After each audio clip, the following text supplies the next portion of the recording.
Like I said, Ryan Reynolds pitched 20 different versions to Kevin Feige before he said yes.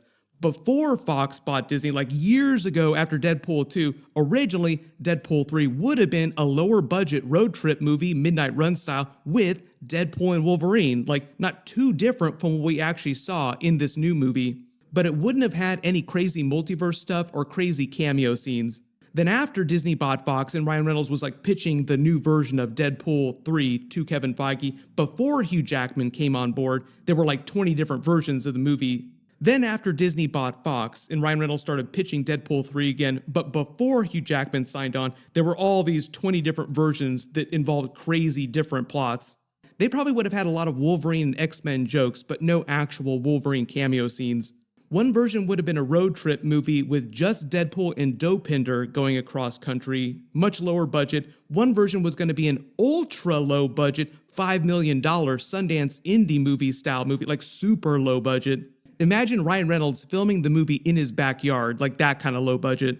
One version would have been this total fake-out style movie called Axe Cop that they would have filmed purposefully to be a terrible movie and filmed Deadpool and Wolverine kind of like a secret movie that they would have released for like 15 people in theaters. So the Axe Cop movie was meant to be about two cops that shared one brain. It would have been Hugh Jackman and Wolverine. They would have released it in theaters and like 15 people would have gone to see it because it would have looked so bad. Then he said the idea is that a couple minutes into that movie, it would have switched over to the actual Deadpool and Wolverine movie as you see it in theaters now. So it would have been like a secret release of Deadpool and Wolverine, making people think that it was like some other terrible movie. My assumption is that after that, his idea is that people would have heard about Deadpool and Wolverine being secretly in that movie on social media. Then they would have gone to see the Axe Cop film just so they could see Deadpool and Wolverine. You can instantly understand why Kevin Feige said absolutely not to that movie, like no way, hard pass. Why don't we just release a Deadpool and Wolverine movie and tell people to go see that instead? Like we don't need to secretly release it.